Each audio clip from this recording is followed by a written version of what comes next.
For those of you who are used to hearing your first read all the way through from an experienced reader, I'm going to do that for you.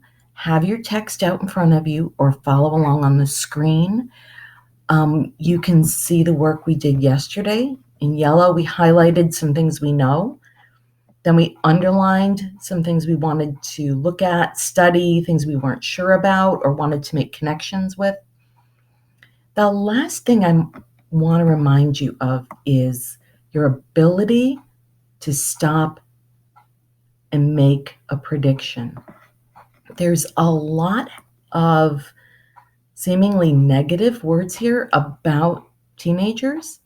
Make yourself a prediction of where this is going to go when we put both texts together. And let's see if what you predict is true. I'm going to zoom this in, make this easier for you. Start at the top. I will be following along with my cursor. Remember, you can pause this at any time you want. When we get to the multiple choice, write down your answer, and you're going to share that with your teacher. You can email it to her. You can take a picture of your answers and email that to your teacher. And we're going to give you credit. We're going to give you feedback. Negative grades will not be happening. We're looking to give you credit and keep you busy. Here we go. Experts link teen brains, immaturity, and juvenile crime by Malcolm Ritter. The teenage brain, Lawrence Steinberg says, is like a car with a good accelerator but a weak brake, with powerful impulses under poor control. The likely result is a crash and perhaps a crime.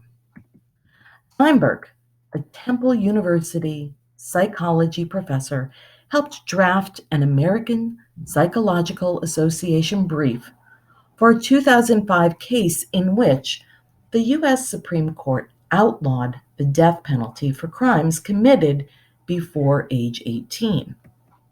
That ruling relies on the most recent research on the adolescent brain, which indicates the juvenile brain is still maturing in the teen years, and reasoning and judgment are developing well into the early to mid-20s. It is often cited as lawmakers consider scaling back punitive juvenile justice laws passed during the 1990s. As any parent knows, wrote Justice Anthony Kennedy for the 5-4 majority. Youths are more likely to show a lack of maturity and an underdeveloped sense of responsibility than adults. These qualities often result in impetuous and ill-considered actions and decisions. I'm going to remind myself what we did yesterday. I'm going to underline this word that I've tripped over more than once, underdeveloped sense of responsibility. And I'm going to connect this to this other word that they have marked as one I should look up. I'm going to underline both of these and look for something I do know in the text that might help me. I know maybe a lack of maturity. That might be something I recognize. And maybe this comparison, more likely on this side versus than adults on this side. This helps me notice that there is a comparative going on, and that'll make my life easier. All right? Let's go on to the section we did not read yesterday. He also noted that, quote, juveniles are more vulnerable or susceptible to negative influences and outside pressures, including peer pressure, end quote, causing them to have less control over their environment. Some child advocates have pointed to the Supreme Court decision and the research as evidence that teens, even those accused of serious crimes, should not be regarded in the same way as adults in the criminal justice system. Dr. David Fassler, a psychiatry professor at the University of Vermont College of Medicine, who has testified before legislative committees on brain development, says the research doesn't absolve teens, but offers some explanation for their behavior. Quote, "It doesn't mean adolescents can't make rational decision or appreciate the difference between right and wrong," he said. "It does mean, particularly when confronted with stressful or emotional decisions, they are more likely to act impulsively, on instinct, without fully understanding or analyzing the consequences of their actions." Experts say that even at ages 16 and 17, when compared to adults, juveniles, on average, are more impulsive, aggressive, emotionally volatile, likely to take risks, reactive to stress, vulnerable to peer pressure, prone to focus on and overestimate short-term payoffs, and underplay longer-term consequences of what they do, likely to overlook alternative courses of action.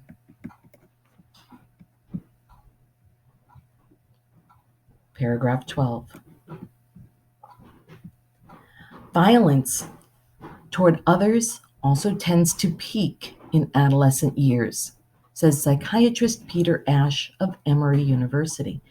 It's mostly likely to start around age 16, and people who haven't committed a violent crime by age 19 only rarely start doing it later, he said. The good news here, he said, is that a violent adolescent doesn't necessarily become a violent adult. Some 2/3 to 3/4 of violent youth grow out of it, he said. They get more self-controlled. Some of the changes found in behavioral studies are paralleled by changes in the brain itself as youths become adults. In fact, in just the past few years, Steinberg said, brain scans have been given biological backing to the common sense notions about teen behavior, like their impulsiveness and vulnerability to peer pressure. It's one thing to say teens don't control their impulses as well as adults, but another to show that they can't, he said.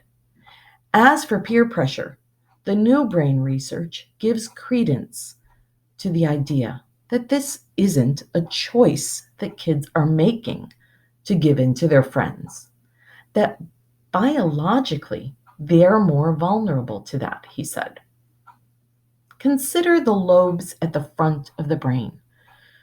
The nerve circuitry here ties together inputs from other parts of the brain, said Dr. Jay Guide of the National Institute of Mental Health. This circuitry weighs how much priority to give incoming messages like, do this now, versus wait, what about the consequences? In short, the frontal lobes are key for making good decisions and controlling impulses. Paragraph 19. Brain scans show that the frontal lobes don't mature until age 25, and their connections to other parts of the brain continue to improve to at least that age, Guide said. The inexplicable behavior and poor judgments teens are known for almost always happen when teens are feeling high emotion or intense peer pressure, conditions that overwhelm the still maturing circuitry in the front part of the brain, Guide said. As Steinberg sees it, a teenager's brain has a well-developed accelerator, but only a partly developed brake. By around 15 or 16, the parts of the brain that arouse a teen emotionally and make him pay attention to peer pressure and the rewards of action, the gas pedal, are probably all set. But the parts related to controlling impulses, long-term thinking, resistance to peer pressure, and planning, the brake, mostly in the frontal lobes, are still developing. It's not like we go from becoming all accelerator to all brake, Steinberg said. It's that we go from being heavy foot on the accelerator to being better able to manage the whole car. Guide emphasized that scientists can't yet scan an individual's brain and draw conclusions about how mature he is or his degree of responsibility for his actions. Brain scans do show group differences between adult and teen brains, he said. But whether or not that should matter in the courtroom is the part that needs to be decided more by the judicial system than the neurologist. Steinberg, who frequently testifies on juvenile justice policy and consults with state legislatures on the topic, said it's not clear to him how much the research on teen brains affects lawmakers. They seem more swayed by pragmatic issues like the cost of treating teens as adults, he said. But he noted that he has been asked to testify more in the past few years than before. In any case, experts say, there's nothing particularly magic about the age 18 as a standard dividing line between juveniles and adults in the courtroom. Different mental capabilities mature at different rates, Steinberg notes. Teens as young as 15 or 16 can generally balance short-term rewards and possible costs, as well as adults, but their ability to consider what might happen later on is still developing, he said. A dividing line of age 18 is better than 15 and not necessarily superior to 19 or 17.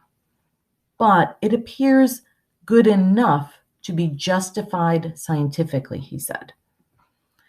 Steinberg said he thinks courts should be able to punish some 16 or 17-year-olds as adults. That would be reserved for repeat violent offenders who've resisted rehabilitation by the juvenile justice system and who could endanger other youth in the juvenile system if they returned. I don't think there are a lot of these kids, Steinberg said. For the rest, he thinks it makes sense to try rehabilitating young offenders in the juvenile justice system.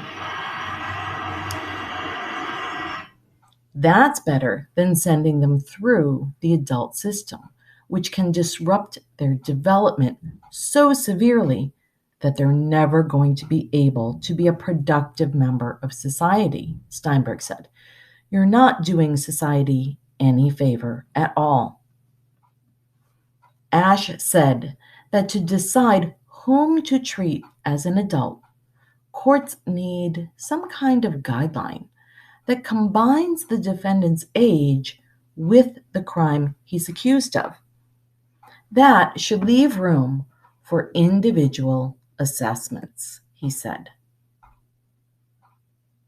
But we don't have very good measuring sticks for important traits like how impulsive a juvenile is, he said.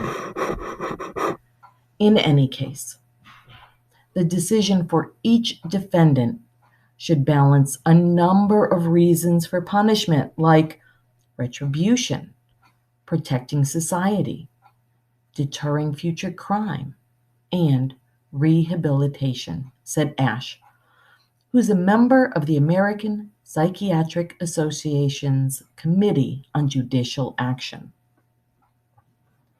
Even if a 14-year-old murderer is held morally responsible for the crime, he will have matured by the time he's 18. And in the meantime, he may be more amenable to rehabilitation than an adult murderer is, Ash said. In fact, most experts conclude that rehabilitation works better for juveniles than for adult offenders, he said. And just as parents know how irrational juveniles can be, Ash said, they also know that rehabilitation is a key goal in punishing them. What we really want, he said, is to turn delinquent kids into good adults. Remember, you can go back and re-listen before we tackle these questions if you need. Just hit pause. And let's read all the parts to each question. Part A of question 1. Which statement identifies the central idea of the text? A. While teenagers understand the consequences of their actions, they haven't yet developed the empathy that allows them to feel for other people. B. Rehabilitation works for teenagers who commit minor crimes, but more serious crimes should still be punished to the full extent of the law. C. The teenage brain is not fully developed and can cause teenagers to commit crimes without fully considering the consequences. D. It is extremely important that juvenile offenders are rehabilitated, as violent teenagers are more likely to become violent adults. Stop. Think about which question answer choices you can eliminate first. Then make your best choice, because this is part A, and it needs to match with your part B answer. Let's pull up number 2. Number 2, part B, which detail from the text best supports the answer to part A. A. Youths are more likely to show a lack of maturity and an underdeveloped sense of responsibility than adults. These qualities often result in impetuous and ill-considered actions and decisions. Paragraph 5. B. It's mostly likely to start around age 16, and people who haven't committed a violent crime by age 19 only rarely start doing it later, he said. Paragraph 12. C.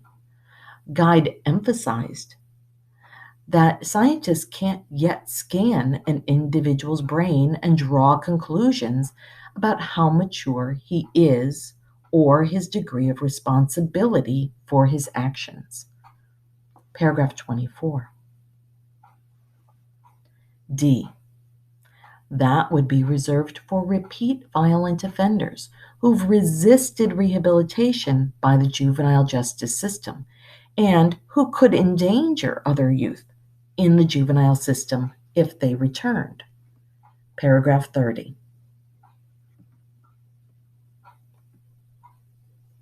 Question 3. How does the author's comparison of the teenage brain to driving a car contribute to the central idea of the text? A. It stresses how complicated the inner workings of the brain is during adolescence. B. It explains why teenagers have less control than adults do over their actions and decisions. C. It suggests that teenagers have too much power for their own good and are liable to hurt someone. D. It emphasizes how simple the brain is at this time, as there is only a gas and a brake pedal. Stop, eliminate poor answer choices, reread, pause as you need. Question 4. How does the list in paragraph 11 help us understand why teenagers might commit crimes? A. It describes a teenager's reactive and short-sighted nature that could result in them making poor decisions. B. It emphasizes how angry teenagers are and how they are constantly looking for an excuse to lash out at someone. C. It shows how self-absorbed teenagers are and their refusal to think about doing right by anyone but themselves. D. It describes teenagers' self-conscious nature and their willingness to prove themselves to others through criminal acts. All right, now you have your short answer. Remember, you have to answer this as completely as you can, but you're expected to keep it short. 5 to 7 sentences is a good paragraph and might help you with the next task.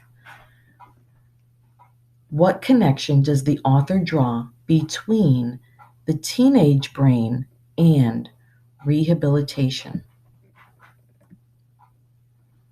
You can type this up, you can handwrite it and take a photo, send this to your teacher. Now, we're going to move to task 3, reading the second text. Pause if you need to. You're going to listen to this through. Then in your second read, you'll mark up the things you didn't know. First read, things you do know. Second read, things you don't know. Then make some gist statements, short summaries. These paragraphs are a little longer. You might want your gist statement after each paragraph or two instead of every 5 or so. Then tackle the multiple choice. Here we go. The Cost of Prison in Dollars and Lives, from the New York Times by Michael P. Jacobson. Children and adults are different, a fact the law routinely recognizes when juveniles are prohibited from buying beer or casting a vote. Indeed, family and juvenile courts were created more than a century ago with the understanding that children who had broken the law were less responsible and less culpable than adults were. This insight affirms what every parent knows. Children often lack the maturity to make sound choices rooted in good judgment. Yet in recent years, many states have decided to sentence more children to the longer periods of incarceration normally reserved for adults, especially for serious and violent crimes. That impulse may be understandable in many ways, but to treat children as adults contravenes both timeless parental wisdom and an improved understanding of youth development and brain functioning. Recent developments in neuroscience, for example, suggest that teenagers are neither competent to stand trial under the same circumstances as adults, nor as blameworthy for their actions. Studies have confirmed significant age-related differences in cognitive processing, affecting adolescents' ability to make sound judgments.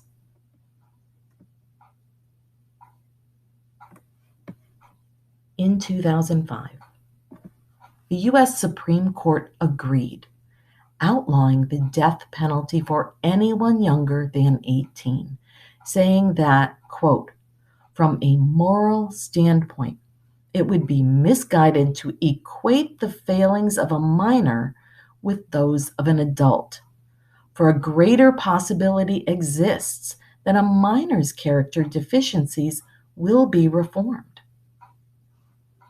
Still, if treating juveniles as adults in the criminal justice system proved effective, a more convincing argument could be made for the practice. But the evidence doesn't support it.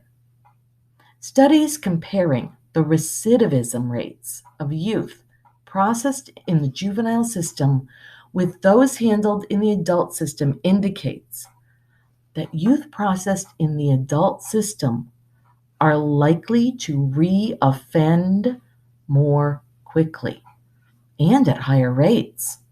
Moreover, studies show that criminal conviction and incarceration have long-term adverse social, educational, and economic effects on youth, and that community-based supervision and treatment are, except for the highest risk kids, far more successful and appropriate for juveniles. We know that over-punishing kids who do not pose a risk to public safety will actually increase their likelihood of committing a crime. Thus, for years, taxpayers have been paying huge amounts of money to create a public safety problem that could have been easily avoided at a fraction of the cost. For too long, we have defaulted to incarceration as a way to respond to all manner of adolescent behavior. It has been a misguided, expensive, and harmful policy. Stop. Make notes. What do you know? First read. What you need to know? Second read. Pull together your summary gist statements. Now let's tackle the multiple choice. Again, we have a part A that will be connected to a part B. Getting part A1 correct first is essential. Which statement identifies the central idea of the text? A. The courts are hesitant to treat juvenile offenders like adult offenders, but sometimes it's necessary when rehabilitation isn't possible. B. The courts are violating juvenile offenders' rights by sentencing them as they would adults and exposing them to cruel and unusual punishment. C. Criminal justice for both adult and juvenile offenders should focus on rehabilitation over incarceration, as incarceration is ineffective and expensive. D. Treating juvenile offenders as adults has been ineffective, wasteful, and unresponsive to what is known about adolescent brain. Eliminate poor answer choices. Choose carefully. Make sure it matches with what you think is an available choice in Part B. 2. Part B, which detail from the text best supports the answer to Part A? A. Children and adults are different, a fact the law routinely recognizes when juveniles are prohibited from buying beer or casting a vote. Paragraph 1. B. Yet in recent years, many states have decided to sentence more children to the longer periods of incarceration normally reserved for adults, especially for serious and violent crimes. Paragraph 2. C. Studies comparing the recidivism rates of youth processed in the juvenile system with those handled in the adult system indicate that youth processed in the adult system are likely to re-offend more quickly and at higher rates. Paragraph 5. D. For too long, we have defaulted to incarceration as a way to respond to all manner of adolescent behavior. Paragraph 7. Okay, just two more. Two more and a short answer. And we'll tackle the writing tomorrow. Question 3. Which of the following best describes the author's purpose in the text? A. To explore both sides of the debate regarding sentencing juveniles as adults. B. To show how treating juvenile offenders as adults is ineffective. C. To emphasize why juvenile offenders are more likely to be rehabilitated. D. To stress how the criminal justice system is a burden on taxpayers. 4. How does paragraph 5 contribute to the development of the central idea of the text? A. It suggests that juvenile offenders face more obstacles in prison than adult offenders. B. It explains that juvenile offenders are harmed rather than helped when sentenced as adults. C. It stresses how some juvenile offenders respond positively to adult sentences while others do not. D. It gives an example of a juvenile who was sentenced as an adult and never able to reintegrate into society. Okay, number 5. How does the author describe the development of the justice system's understanding and treatment of juvenile offenders over time? Remember, focus on a really complete short answer, and it will help you with the writing we're going to tackle tomorrow.